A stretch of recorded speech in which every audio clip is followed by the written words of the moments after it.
ఆశ్రయదీవేనా ప్రయాసపడి సమస్త జనులకు విశ్రాంతినిచ్చే దీవెనా దుఃఖిత పీడిత నిరాధారులకు ఆశ్రయదీవేనా అనుదిన రక్షణ సువార్తనందించు పరమ నివేదనా అనుదిన రక్షణ సువార్తనందించు పరమ నివేదనా యేసయ్య దీవెనా యేసయ్య దీవెనా యేసయ్య దీవెనా యేసయ్య దీవెనా.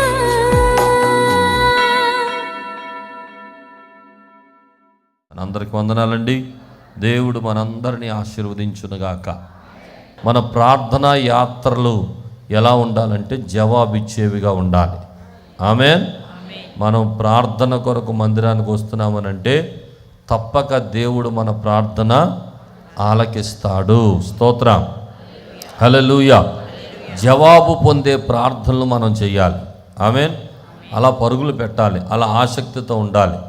అలా జవాబులు పొందే ప్రార్థనగా మన ప్రార్థన ఉండాలంటే ఆ ప్రార్థనలో కొన్ని మంచి లక్షణాలు ఉండాలి. దేవునికి స్తోత్రం. హల్లెలూయా. వచ్చిన వాళ్ళు అందరి జీవితంలో అద్భుతం జరిగిపోదు. వచ్చిన వారి జీవితంలో ఎవరు ఆధ్యాత్మికమైన మంచి లక్షణాలు కలిగిన వారుగా వస్తారో అలాంటి వారిలోనే దేవుడు కార్యం చేస్తాడు. ఆమేన్. అందరూ వెళ్తున్నారు, నేను వెళ్తాను సరదాగా అని సరదాగా రాకూడదు. మందిరానికి ఒక ఆశతో రావాలి, ఒక పట్టుదలతో రావాలి. దేవుడు కార్యం చేస్తాడు, నేను ఇలా వెళ్ళాలి అని ఒక భారభరితమైన హృదయంతో, ఒక ఆసక్తితో, ఒక పట్టుదలతో, ఒక దీక్షతో ప్రభు సన్నిధికి రావాలి. అప్పుడు దేవుడు తప్పక బలమైన కార్యాలు జరిగిస్తాడు. దేవునికి స్తోత్రం చెప్పండి. హల్లెలూయా. బిగ్గరగా చెప్పండి. రెండు చేతులు పైకెత్తి చెప్పండి. హల్లెలూయా. ఈరోజు ఒక స్త్రీని మీకు జ్ఞాపకం చేస్తాను. మరణమును జీవములోనికి నడిపించుకున్న షునేమీరాలు ప్రార్థనా యాత్ర. స్తోత్రం చెప్పండి. హల్లెలూయా. షునేమీరాలు గురించి మీకు అందరికీ బాగా తెలుసు. 2వ రాజుల గ్రంథము 4వ అధ్యాయంలో ఆవిడ గురించిన చక్కటి మాటలు మనకు కనబడతాయి. ఆ షునేమి అనే ప్రాంతానికి ఎలీషా అనబడిన ప్రవక్త వచ్చుచూ పోవుచున్నప్పుడల్లా ఇంటికి భోజనానికి రమ్మని ఆవిడ ఆహ్వానిస్తుంది. ఆ షునేమీరాలు అనేటువంటి ఆవిడ పేరు బైబిల్లో ప్రస్తావించలేదు, కానీ ఆమెను గురించి గనురాలైన స్త్రీలు అని పేరు కొనబడింది. అంటే ఆ ప్రాంతంలో ఘనత చెందిన స్త్రీ అని, ఒక పేరుగాంచిన స్త్రీ, ఒక పలుకుబడున్న స్త్రీ, ఒక గొప్ప మరి ఉన్నత స్థితిలో ఉన్నటువంటి ఒక స్త్రీగా ఆమెను గురించి బైబిల్ చెప్పింది. స్తోత్రం చెప్పండి. హల్లెలూయా. ఆమె ఉన్నత స్థితి ఉండినప్పటికీ, గొప్ప స్థితి ఉన్నప్పటికీ, గనురాలుగా పిలువబడినప్పటికీ ఆమె చాలా భక్తిపరురాలు. స్తోత్రం కలుగునుగాక. హల్లెలూయా. హల్లెలూయా. కొంతమందికి ధనం ఉంటే భక్తి ఉండదు, కొంతమందికి గొప్ప స్థితి ఉంటే భక్తి కనపడదు. వారికి కావలసినవన్నీ ఉంటే దేవుడు వారికి అక్కర్లేదు, అలా ఉంటారు కొంతమంది. అయితే ఈ గనురాలు మాత్రం ఒక ఆధ్యాత్మికమైన చింతన కలిగిన స్త్రీ అని చెప్పాలి. ఎందుకనంటే ఆ ఊరికి ఎలీషా వచ్చుచూ పోవుచున్నప్పుడల్లా బ్రతిమలాడేస్తుంది. ఏమని? మా ఇంటికి భోజనానికి రమ్మని. అలా తరచు భోజనానికి ఆహ్వానించింది. ఆ దైవజనుడు వచ్చుచూ పోవుచున్నప్పుడల్లా ఆమె జీవితంలో కలిగిన శాంతి, సంతోషం, సమాధానం, నెమ్మది, ఆనందం ఎంతవరకు తెచ్చిపెట్టిందంటే, ఇక భర్త గారి దగ్గరకు వచ్చి ఇంత గొప్ప దైవజనుడు వస్తుంటే మనం అప్పుడప్పుడు పిలిచి భోజనం పెట్టడం ఏంటి? మన ఇంటిలోనే ఒక చిన్న గది ఆయన కోసం కట్టించేద్దాం. ఆయన కొరకు ఒక బల్ల, పీట, దీపస్తంభమును, మంచము అన్నీ పెట్టి ఆయన వచ్చినప్పుడల్లా బస చేయడానికి ఇక్కడ ఏర్పాటు చేద్దాం అని ఆ స్త్రీ తన భర్తతో చెప్పింది. స్తోత్రం కలుగునుగాక. అలాగే ఏర్పాటు చేశారు. అలాగే దైవజనుడు ఈసారి ఊరు వచ్చినప్పుడు, అయ్యా మా ఇంట్లో భోంచేసి వెళ్ళటం కాదు, మీరు వచ్చినప్పుడు ఎక్కడ ఉండాలి? మా ఇంటిలోనే ఉండాలి అనే ఇంటిలో ఒక నివాస స్థలాన్ని ఏర్పాటు చేసి ఆ ఇంటిలో పెట్టేసింది. స్తోత్రం కలుగునుగాక. ఒకసారి వచ్చాడు ఎలీషా, కొంతకాలం ఉన్నాడు. ఉండి వెళ్ళిపోతా ఆ గెహజీని పంపించాడు, అంటే శిష్యుని పంపించాడు. ఏమని? ఈమె ఇంత శ్రద్ధాభక్తులు మా యందు కనపరిచింది కదా, ఆవిడకి ఏమి లోటుగా ఉంది, ఏం అవసరతగా ఉందో ఒకసారి ఇల్లు అడిగాడు. అమ్మా, నీకేం కొదువుగా ఉంది? అయ్యగారు అడగమంటున్నారు. మీ ఇంట్లో ఏం లోటుగా ఉంది? మీకు రాజుతో మీ గురించి ఏమన్నా చెప్పాలా, లేకపోతే మీ గురించి ఏమన్నా రికమెండేషన్ చేయాలంటే అలాంటివి ఏం అక్కర్లేదు. నేను మా స్వజనంలోనే కాపురం ఉన్నాను, రాజుగారు వీళ్ళందరూ నాకు బాగా తెలిసిన వాళ్ళే, నాకేం అక్కర్లేదని చెప్పింది. స్తోత్రం కలుగును గాక. చెప్పండి హల్లెలూయా. అయితే ఈ గెహజీ అక్కడికి వచ్చి ఊరికనే ఉండకుండా అసలు ఏంటి ఈవిడ కొదివేంటో చూద్దామని పరీక్షించి చూస్తే ఆ ఇంటిలో బిడ్డలు లేరు. ఆమెకున్న కొదివి ఏంటంటే ఆమెకు సంతానం లేదు. ఏమండి, ఇంకా చెప్పాలంటే ఆమె వృద్ధాప్యలో ఉంది, ఆమె భర్త కూడా వృద్ధాప్యలో ఉన్నాడు. ఇక సంతానం కలుగుతుంది అని చెప్పడానికి ఆధారాలు ఏమీ లేవు. అలాంటి పరిస్థితిలో ఉన్నటువంటి ఆమె పరిస్థితిని వచ్చి ఎలీషాతో చెప్పాడు గెహజీ, అయ్యా ఆమెకు పిల్లలు లేరు. ఆమె అయితే ఏం చెప్పలేదు కావాలని, కానీ నాకు తెలిసింది ఏంటంటే ఆమెకు సంతానం లేదు. వెంటనే ఎలీషా వెళ్ళిపోతూ ఆమె దగ్గరకు వచ్చి అన్నాడు, అమ్మ, వచ్చే సంవత్సరం ఈ ఋతువున కల్లా నీ కౌగిటిలో కుమారుడు ఉంటాడు అని చెప్పాడు. దేవునికి స్తోత్రం. ఆవిడంటది, నా దైవజనుడు ఏలిన వాడ నాతో అబద్ధము ఆడొద్దయ్యా, అబద్ధాలు ఆడొద్దయ్యా. ఎందుకంటుంది ఆ మాట అంటే ఒకటే కారణం, అసలు పిల్లలు పుడతానికి ఆధారమే మా దగ్గర లేదు. డాక్టర్లు స్పష్టంగా చెప్పేసరికి మీకు పిల్లలు పుట్టరు అని. ఇది మాకు అసాధ్యం, ఇది మా ద్వారా జరిగే పని కాదు, ఇది మాకు జరిగేది కాదు, ఎందుకు అబద్ధం ఆడుతున్నావు అని దైవజనుడు అంటుంటే, అమ్మా ఇది మనుషులకు అసాధ్యమే కానీ దేవునికి సాధ్యమే అని చెప్పాడు. స్తోత్రం కలుగునుగాక. అలాగే దైవజనుడు చెప్పినట్లు వచ్చే సంవత్సరం మరలా ఆ ఋతువునికి ఆమె కౌగిట్టులో దేవుడు ఒక కుమారుడు ఇచ్చాడు. చప్పటి కొట్టి ప్రభువుకు స్తోత్రాలు చెల్లించండి. గట్టిగా గట్టిగా గట్టిగా యేసయ్యకే మహిమ కలుగునుగాక. ఆమేన్.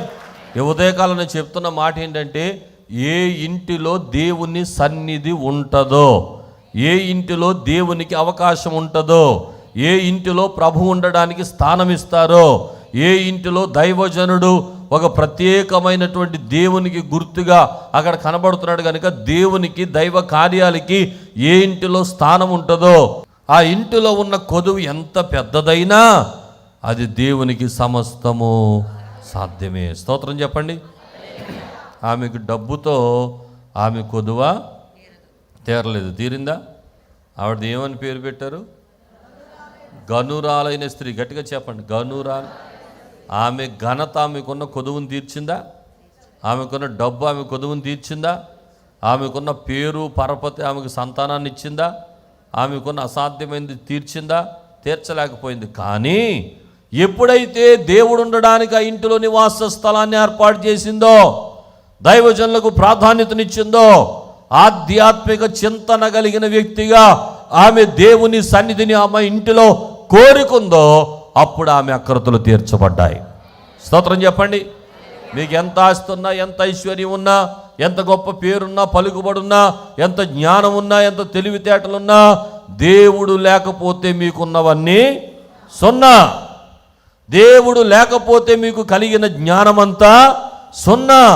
దేవుడు లేకపోతే మీకున్న డబ్బంతా సున్నా. కనుక నేను ఏమంటానంటే, మన జీవంతో ఉండాలన్నా, మన అవసరతలు తీర్చబడాలన్నా, మన జీవితంలో గొప్ప కార్యాలు జరగాలన్నా, అసాధ్యమైనవి సాధ్యపరచబడాలన్నా, మన జీవితంలో మనకున్న పరపతి, పేరు, గొప్పతనం, డబ్బు, ఐశ్వర్యం ఇది కాదు కావాల్సింది. మన ఇంటిలో ఎవరుండాలి? దేవుడు ఉండాలి. స్తోత్రం కలుగునుగాక. దేవుడు ఉండాలని కోరుకోవాలి. మన జీవితంలో ప్రభు ఉండాలని కోరుకోవాలి. అయ్యా మీరు మా ఇంట్లోకి రావాలి. ఆ సునేమిరాలు అదే చేసింది. మా ఇంట్లోకి రావాలయ్యా, మీరు మా ఇంటిలో ఉండాలయ్యా, మా ఇంటిలోనే విశ్రాంతి తీసుకోవాలి, మా ఇంటిలోనే మీరు బస చెయ్యాలి, మా ఇంట్లో ఒక నివాస స్థలాన్ని మీకోసం ఏర్పాటు చేశాం. అంత గొప్ప కార్యం చేసింది కనుక దేవుడు ఆమెకు ఒక బిడ్డనిచ్చాడు. స్తోత్రం కలుగునుగాక. సరే, ఈ మొదటి భాగాన్ని నేను వివరించాలనుకోలేదు, కానీ ఇక్కడ నుండి జరిగిన ఒక రెండవ అంశం, ఇది మీకు కొద్ది నిమిషాలు నేను జ్ఞాపకం చేయాలని ఆశపడుతున్నాను. కొన్ని దినాల తర్వాత పుట్టిన బిడ్డ చనిపోయాడు. ఏం జరిగిందో చూద్దాం ఒకసారి. అక్కడ నుండి మనం కొన్ని మాటలు చదువుదాం. 2వ రాజుల గ్రంథం 4వ అధ్యాయం 19వ వచనం. అతడు వారిని ఎత్తుకొని తల్లి యొద్దకు తీసుకొని పొమ్మని పనివారిలో ఒకనికి చెప్పగా వాడు ఆ బాలుని ఎత్తుకొని వాని తల్లి యొద్దకు తీసుకొని పోయిను. పిల్లవాడు మధ్యాహ్నం వరకు తల్లి తొడ మీద పండుకొని ఉండి చనిపోయిను. అప్పుడు ఆమె పిల్లవారిని దైవజనుని మంచం మీద పెట్టి తలుపు వేసి బయటికి వచ్చి, ఒక పనివారిని ఒక గాడిదను నా యొద్దకు పంపము, నేను దైవజనుని యొద్దకు పోయి వచ్చేదనని. స్తోత్రం చెప్పండి అందరూ ఒకసారి గట్టిగా. రైట్. ఇప్పుడు జరిగిన పని ఏంటంటే, పనిలో ఉన్నటువంటి ఆమె దగ్గరకు కొడుకు తలనొప్పి జ్వరంతో బాధపడుతుంటే తండ్రి అమ్మ దగ్గరికి పంపించాడు. అమ్మ దగ్గరికి వచ్చిన కొడుకు అమ్మ ఒళ్ళో పడుకుని ఉన్న పాటున చనిపోయాడు. ఇప్పుడు ఏం చేయాలంటే, ఎంత ఘోరమైన పరిస్థితి అండి. లేక పుట్టిన ఒకే ఒక్క కొడుకు. రెండవది, వారు వృద్ధాప్యంలో ఉండగా ఇక పిల్లలు పుట్టరు అనేటువంటి పరిస్థితిలో కలిగినటువంటి కొడుకు. స్తోత్రం చెప్పండి. కొంతమంది జీవితంలో ఇలాంటి పరిస్థితులు ఉంటాయి. సంపాదించుకోగా ఇది అసాధ్యమైందని సంపాదించుకున్నామండి, చూస్తా చేతులారా పోగొట్టుకోవాల్సిన పరిస్థితులు వచ్చినాయండి. ఆమె జీవితంలో అదే పరిస్థితి. అసలు ఆమె వల్ల ఆమెకు కలగలేదు అది. ఆమె బలం, ఆమె ఆరోగ్యం, ఆమె శక్తి ఆమెకు సహకరించలేదు. కానీ దేవుని వలనే ఆ బిడ్డ ఆమెకు కలిగాడు. అరే లేక దేవుడిచ్చినటువంటి బిడ్డ చనిపోతే ఎంత భయంకరమైన వేదన ఉంటుంది, ఎంత భయంకరమైన దుఃఖం ఉంటుంది. చాలా భయంకరమైన పరిస్థితి. ఆమె జీవితంలో చాలా దుఃఖం, చాలా కలవరం, చాలా వేదన, చాలా కన్నీరు, చాలా భయంకరమైన పరిస్థితులు ఆమె ఉందని చెప్పాలి. అలాంటి పరిస్థితుల్లో ఎవరి దగ్గర ఏడవలేదు. సరే పోన్లే, బయట వాళ్ళ దగ్గర ఏడవపోయింది. పోనీ కనీసం భర్త గారి దగ్గర అయినా ఏడవాలి కదా. పోనీ భర్త గారిని పిలిచిందా? పిలవలేదండి. భర్త గారిని కూడా పిలవలేదు. అటు మనుషుల్ని పిలవలేదు, ఊర్లో వాళ్ళని పిలవలేదు, పొలంలో ఉన్న వాళ్ళని పిలవలేదు, ఇంటి చుట్టుపక్కల ఉన్న వాళ్ళని పిలవలేదు, చివరికి భర్త గారిని కూడా పిలవలేదు. పిలవకుండా పనివాడితో భర్తతో ఒక కబురు పెట్టింది. ఏమని కబురు పెట్టింది చూద్దాం ఒకసారి. ఒక పనివానిని ఒక గాడిదను నా యొద్దకు పంపుము, నేను దైవజనుని యొద్దకు పోయి వచ్చేదనని తన పెనిమిడితో అనగా. స్తోత్రం చెప్పండి ఒకసారి, గట్టిగా చెప్పండి ఒకసారి. ఏమి లేదండి, దైవజనునికి గదిలో ఒక మంచం వేసింది కదా, ఆ మంచం మీద శవాన్ని పెట్టేసింది. ఇంట్లో ప్రార్థనా గదిలో పెట్టిందని చెప్పాలి. ఒక మాటలో చెప్పాలంటే దైవజనుని గదిలో పెట్టేసింది. స్తోత్రం కలుగును గాక. అంటే ఇంకో మాటలో చెప్పాలంటే దేవుని సన్నిధిలో పెట్టిందని చెప్పాలి. ఆమేన్. అంటే ఇప్పుడు సమస్యను ఇప్పుడు ఎక్కడ పెట్టింది? దేవుని సన్నిధిలో. గట్టిగా చెప్పండి, సమస్యను ఎక్కడ పెట్టింది? ఆమెకు కష్టం కలిగితే ఎవరికి చెప్పినట్టు ముందు? అంతేనా? స్తోత్రం చెప్పండి సరి గట్టిగా. మనుషులకు చెప్పిందా? మనుషుల సహాయం కోరుకుందా? అందరి దగ్గర బోరుమని ఏడిసిందా? భర్తను పట్టుకుని ఏడిసి కేకలేసి గందరగోళం చేసిందా? కింద పడి దొల్లేసిందా? ఏమీ లేదు. ఒక భయంకరమైన సమస్య ఆమె చేతిలో ఉంది, ఒక శవం ఆమె చేతిలో ఉంది, ఒక భయంకరమైన కష్టం ఉంది. అయినప్పటికీ ఆమె ఏడవకుండా, ఆమె ఎవరితోనూ గందరగోళమైనటువంటి పరిస్థితిలో ఆమె ఏడవకుండా ఆ శవాన్ని పట్టుకెళ్ళి మంచం మీద పెట్టేసింది. దైవజనుడు ఉన్న గదిలో పెట్టేసింది. అంటే దేవుని సన్నిధిలో పెట్టింది. స్తోత్రం కలుగును గాక. ఇప్పుడు ఆమె భర్తతో కబురు పెడుతుంది, అర్జెంటుగా నేను దైవజనుడి దగ్గరికి వెళ్ళాలి. ఎక్కడికి వెళ్ళాలి? స్తోత్రం చెప్పండి. నాకు ఒక గాడిదని పని నుండి పంపించు, నేను అర్జెంటుగా దైవజనుడి దగ్గరికి వెళ్ళాలి. అంటే ఈమె ఏం మొదలు పెట్టిందంటే ఒక ప్రార్థనా యాత్ర మొదలుపెట్టింది. స్తోత్రం కలుగును గాక. దైవజనుడి దగ్గరికి వెళ్ళి విన్నవించుకుంటే, దైవజనుడి దగ్గరికి వెళ్ళి చెప్పుకుంటే, దైవజనుడి దగ్గరికి వెళ్ళి ఒక్కసారి నా బాధ అంతా వెళ్ళబోస్తే, దైవజనుని ఆశీర్వాదం ద్వారానే నాకు బిడ్డ కలిగాడు కనుక మళ్ళా బిడ్డ బ్రతకాల్సింది ఎవరి ద్వారా బ్రతకాలి? దైవజనుడి ద్వారా బ్రతకాలి. కనుక ఈ మధ్యలో ఎంతమందికి చెప్పినా ఉపయోగం లేదు కనుక నేను ఎవరితో చెప్పకుండా నేరుగా ఎవరి దగ్గరికి వెళ్ళాలి? దైవజనుడి దగ్గరికి వెళ్ళాలి. స్తోత్రం చెప్పండి. దైవజనుడు అనే మాటలో ఆమెలో ఉన్న అర్థం ఏంటంటే దేవుడు అని అర్థం. స్తోత్రం చెప్పండి. దైవజనుడు దేవునికి ప్రజలకు మధ్యవర్తి. ఆమెను చెప్పండి. అందుకని ఆమె దైవజనుల్లో ప్రవక్తలో ఎవరిని చూసుకుంది? దేవుణ్ణి చూసుకుంది. దేవుణ్ణి చూసి పరిగెడుతుందో తప్ప మనిషిని చూసి మాత్రం కాదు. ఆయనలో దేవుడు ఉన్నాడు, ఆయనలో దేవుని ఆత్మ ఉంది, ఆయనలో అభిషేకం ఉంది కనుక ఆయన దగ్గరికి వెళ్తే నేను ప్రభు దగ్గరికి వెళ్ళినట్టే. అది ఆమె భావన. అందుచేత కొద్ది నిమిషాలు మనం ఒక మాట కొట్టేసి ఒక మాట పెట్టుకుందాం. అదేంటంటే ఎలీషా అనే మాట కొట్టేసి దేవుడు అనే మాట పెట్టుకుందాం. స్తోత్రం చెప్పండి. ఇప్పుడు సమస్య రాగానే ఏమని చెప్తుంది భర్తతో? ఒక పనివాణిని గాడిదను నా యొద్దకు పంపుము. నేను ఎవరి దగ్గరికి వెళ్ళాలి? దేవుని దగ్గరికి వెళ్ళాలి. స్తోత్రం కలుగునుగాక. ఈ సమస్య ఎవరితో చెప్పాలి? దేవునితో చెప్పుకోవాలి. స్తోత్రం కలుగునుగాక. చూసారా ఎంత ఆధ్యాత్మికమైన జీవితమో? ఏమండి, నాకు లేనప్పుడు ఇచ్చింది దేవుడే, అది తీసుకుంటే తిరిగి ఇవ్వగలిగింది కూడా దేవుడే. అందుచేత నాకు సమస్య కలిగితే ఎవరితో చెప్పుకోవాలి? నేను దేవునితోనే చెప్పుకోవాలి. మనుషులతో చెప్పడం వ్యర్థం. నరులను నమ్ముట కంటే యెహోవాను ఆశ్రయించుట మేలు. స్తోత్రం కలుగునుగాక. ఈమె ప్రార్థనా యాత్ర ప్రారంభించింది.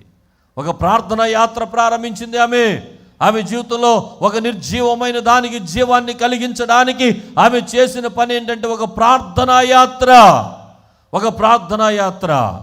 అయ్యా, నాకు గాడిదని పనివారిని పంపించు, నేను వెళ్ళొస్తాను అని చెప్తే ఆ యజమానుడు ఏమన్నాడు చూడండి. ఒక మాట చెప్పగానే పంపేయలేదు. ఆయన ఒక ప్రశ్న అడిగాడు. ఏం ప్రశ్న?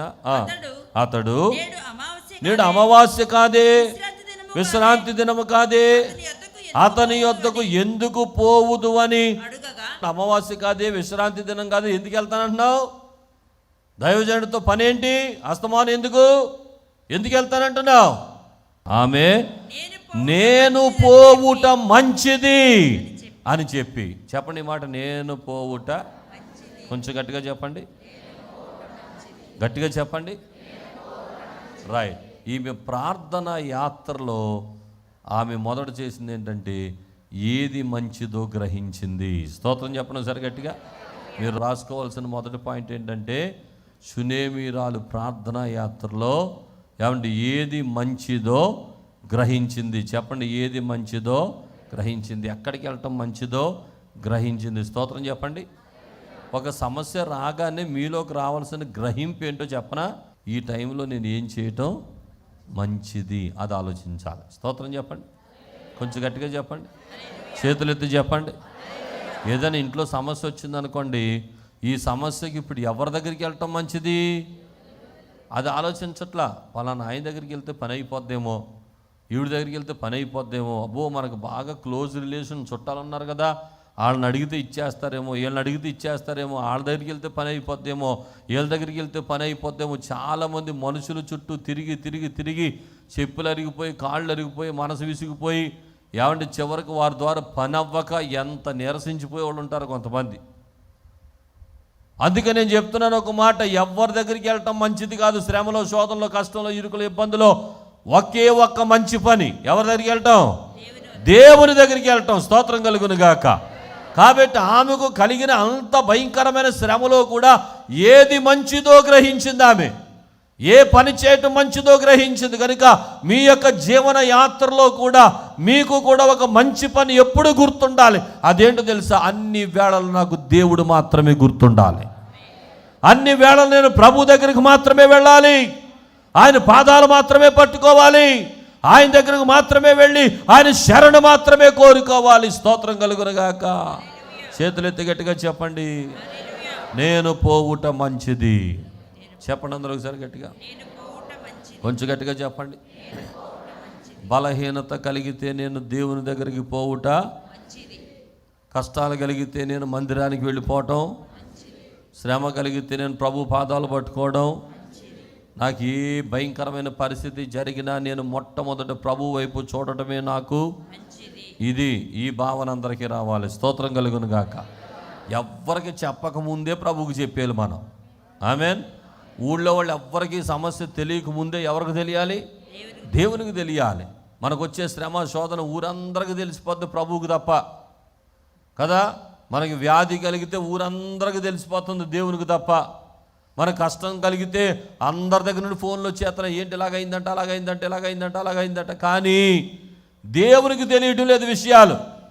అందుకే ఈ రోజు పరిశుద్ధాత్మ దేవుడు మాట్లాడుతున్నాడు. మొట్టమొదట ఆమె భర్తకు చెప్పలేదు, ఇంట్లో వాళ్ళకి చెప్పలేదు, బంధువులకి చెప్పలేదు, ఆ పొలంలో పనిచేస్తూ పొలంలో ఉన్న వాళ్ళకి చెప్పలేదు, ఆ యొక్క షూనేమి పట్టణంలో ఎవరికీ చెప్పలేదు, ఎవరికీ తెలియదు. కానీ ఆమె పనివాణిని గాడిదను పట్టుకుని నేను పోవుట మంచిది అంటుంది. స్తోత్రం కలుగునుగాక. ఎవరికి తెలియాలి ఈ పరిస్థితి? దేవునికి తెలియాలి. కనుక ఈ ఉదయకాలం గమనించండి, మన జీవితంలో ఏ సమస్య అయినా, శోధన అయినా, కష్టమైనా నేను పోవుట మంచిది. ఎక్కడికి? గట్టిగా చెప్పండి, ఎక్కడికి? ఈ రోజు నుండి ఈ మాట బాగా గుర్తుపెట్టుకోండి. మీరు వెళ్ళే మార్గం మంచి మార్గంగా మీరు సెలెక్ట్ చేసుకోండి. స్తోత్రం కలుగును గాక. ఒక మంచి దారిలో నడవడానికి మీరు ఆలోచించండి. స్తోత్రం కలుగును గాక. ఆ మంచి మార్గం ఇంకేమీ లేదు, నా ప్రభు పాదాలు పట్టుకుంటూనే నాకు మంచి మార్గం. స్తోత్రం కలుగును గాక. చెప్పండి హల్లెలూయా, హల్లెలూయా, హల్లెలూయా. రెండవ మాట కొంచెం కిందకు వస్తే, ఆమె గాడిదనెక్కి పనివానితో ఏమంటుందో ఒక మాట చదువు. 24వ వచనం. గాడిదకు గంత కట్టి తాను ఎక్కి తన పనివానితో శీఘ్రముగా తోలుము, నేను నీకు సెలవిచ్చితేనే గాని నెమ్మళముగా తోలవద్దని. నేను స్తోత్రం చెప్పడం సరిగట్టిగా.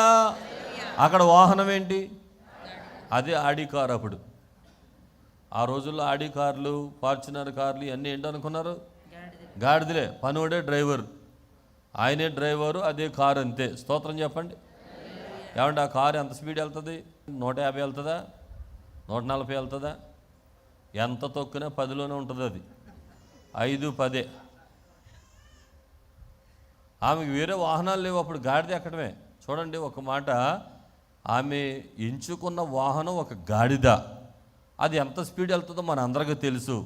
అది ఎలాంటి వాహనమో మనకు తెలుసు. అది ఎక్కి పనోడుతో అంటుందంట, శీఘ్రముగా తోలుము. అంటే దాని అర్థం ఏంటి?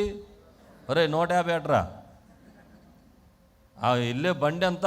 దాని రేంజ్ ఎంత? 10 కూడా ఎక్కువ చెప్పానేమో నేను. అంత స్పీడ్గా కూడా వెళ్తామో గాడిద. కానీ స్పీడ్ ఎంత పెట్టమంటుంది? 120 పెట్టు.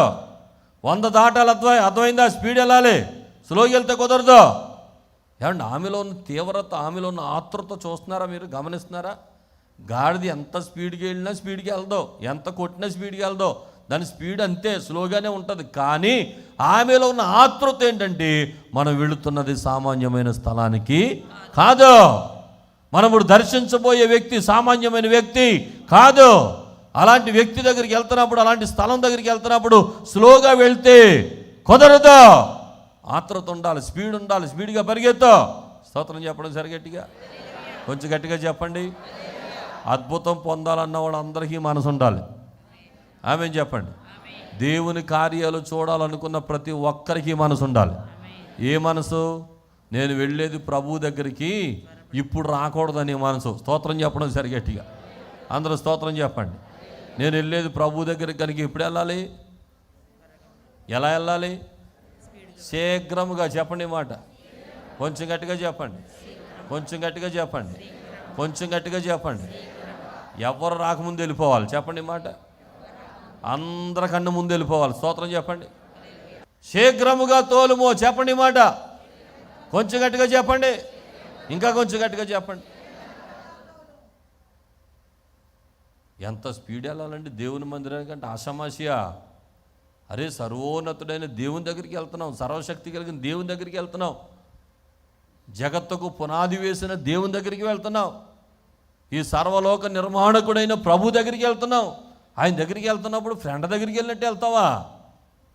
ఏమండి, చిన్న దెబ్బ తగిలితేనే ఎవరితో బండి ఎక్కేసి రక్తం వస్తుంటే పోనీ హాస్పిటల్ పోనీ ఓ ఎవడో తెలియపోయినా లిఫ్ట్ అడిగేసి బండి ఎక్కేసి వెళ్ళిపోతావు హాస్పిటల్కి స్పీడ్గా. వైద్యులకు మించిన పరమ వైద్యుడు ఇక్కడ ఉన్నాడు. స్తోత్రం కలుగునుగాక. రాజులకు రాజు ఇక్కడ ఉన్నాడు. స్తోత్రం కలుగునుగాక. అక్కరతలు తీర్చగలిగిన రాజు సన్నిధిలో మనం ఉన్నాం. స్తోత్రం కలుగునుగాక.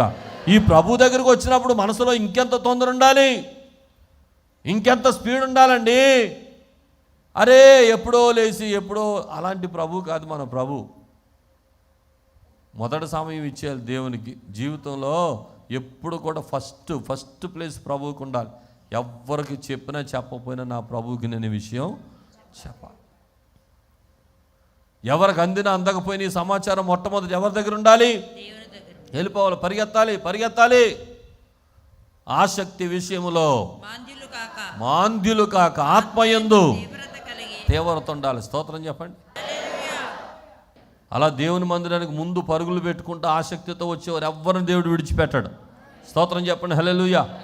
దేవుడు ఆశ కలిగిన ప్రాణాన్ని, ఆసక్తి కలిగిన ప్రాణాన్ని దేవుడు తప్పకుండా తృప్తిపరుస్తాడు. స్తోత్రం చెప్పండి హల్లెలూయా. దేవుని మందిరానికి వచ్చే ప్రతి ఒక్కరిలో ఇది ఆశ ఉండాలి. నేను పోవుట మంచిది. ఒక మంచి స్థలానికి వెళ్తున్నప్పుడు స్లోగా వెళ్తే కుదరదు. అబ్బాయి స్పీడ్గా తోలరా, శీఘ్రంగా వెళ్ళు. ఇక పైగా అంటుంది, నేను చెప్తేనే కానీ స్లో అవుద్ది అంటుంది. నేను చెప్తేనే కానీ నిమ్మళముగా తోలవద్దు. అరే బాబు, ఏ బండి అది? ఒక గాడిద ఎక్కి నేను చెప్తే కానీ స్లోగా వెళ్ళొద్దంటే ఎంత స్పీడ్ వెళ్తుంది అది? ఆమెలో ఉన్న ఆసక్తిని మీరు గమనించాలి.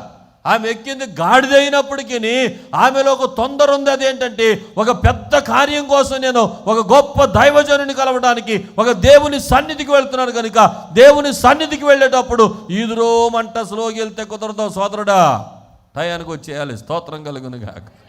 స్తోత్రం చెప్పండి హల్లెలూయా. బిగ్గరగా స్తోత్రం చెప్పండి. 2 చేతులు పైకెత్తి స్తోత్రం చెప్పండి. నువ్వు ఎంత ఆసక్తి కనపరుస్తావో అంత అద్భుతాలు జరుగుతాయి నీ జీవితంలో. ముందు వెళ్ళిపోవాలన్న ఆసక్తి ఉంటే ముందు వచ్చేస్తాయి ఆశీర్వాదాలు. ఆమె చెప్పండి. వెళ్దాంలే, మనకు కావాల్సింది మెయిన్ ఆశీర్వాద ప్రార్థన. తండ్రి కుమారనగా అప్పటి నుంచుని 2 నిమిషాలు కళ్ళు మూసుకుని వెళ్ళిపోతే సరిపోతుంది. కొంతమంది ఆశీర్వాద ప్రార్థనకు వచ్చే భక్తులు ఉంటారు. దేవుని మాట విననివారు, దైవజనుని మాట విననివారు. ఎన్నిసార్లు చెప్పినా ఆలస్యంగా. పాస్టర్ గారు ఎవరు మీకు బ్లెస్సింగ్స్, దేవుడు ఇవ్వాలి మీకు ఆశీర్వాదాలు. దేవుడు ఇవ్వాలంటే దేవుని మనసును మీరు ఆలోచింపజేసే రీతిగా మీ భక్తి ఉండాలి. ఆమె చెప్పండి. ఈ యొక్క సునేమిరాల జీవితంలో సునేమిరాలు అడగలేదు నాకు పిల్లలు లేరని. దైవజనుడే వచ్చి అడిగినప్పుడు ఏమని అడిగాడు తెలుసా? ఎంత శ్రద్ధాభక్తులు నీవు మా యందు కనపరిచితివి, నేను నీకు ఏం చెయ్యాలి? మా యందు నువ్వు కనపరిచిన భక్తికి మేము పరవశులం అయిపోయాం, నీకు ఏదో ఒక బ్లెస్సింగ్ ఇవ్వాలని ఆశపడుతున్నాం. అది దేవుడు మనల్ని చూసినప్పుడు, మన భక్తి చూసినప్పుడు అలాంటి ప్రశ్న వేయాలి. అబ్బా, నీ భక్తి చూసి, నీ విశ్వాసం చూసి, నీ ఆరాటం చూసి, నీ ఆత్రుత చూసి, నీ తీవ్రత చూసి, నువ్వు మందిరానికి పరుగులు పెట్టుకొస్తున్న విధానం చూసి నీకు ఏదో చేయాలనిపిస్తుంది. అబ్బాయి ఏం చేయమంటావు చెప్పు అని దేవుడే అడిగి మరి మనం బ్లెస్ చేయాలి. స్తోత్రం కలుగునుగా. అలా ఉండాలి మన భక్తి, అలా ఉండాలి మన విశ్వాసం, అలా ఉండాలి మన ఆధ్యాత్మిక యాత్ర, అలా ఉండాలి మన ప్రార్థనా జీవితం. కనుక ఈరోజు ఎలాగుంది మన ప్రార్థనా స్థితి ఒకసారి పరీక్షించుకోవాలని ప్రభువు పేరట మనం చేస్తున్నాను. స్తోత్రం కలుగునుగాక. చూడండి, ఆమె అంటుంది, గాడిదను పెట్టుకుని శీఘ్రముగా తోలుము, నేను నీకు సెలవిస్తేనే కానీ. ఆమె ప్రార్థనా యాత్రలో సమయమును పోనీయలేదు. రెండవ మాట, ఆమె ప్రార్థనా యాత్రలో సమయమును పోనీయలేదు. రెండవది, నిర్లక్ష్యము చేయలేదు. ఈ మాటకి ఇంకొక మాటలో నిర్లక్ష్యము చేయలేదు. స్తోత్రం చెప్పండి. మా చిరునామా పాస్టర్ ఎం జ్యోతిరాజు, శాంతినగర్, ఏలూరు 534007, పశ్చిమ గోదావరి జిల్లా, Andhra Pradesh. Our address pastor M Jyothiraju, Shantinagar, Eluru 534007, west Godavari district, Andhra Pradesh. మా ఫోన్ నంబర్లు 8008777333 మరియు 8008777444.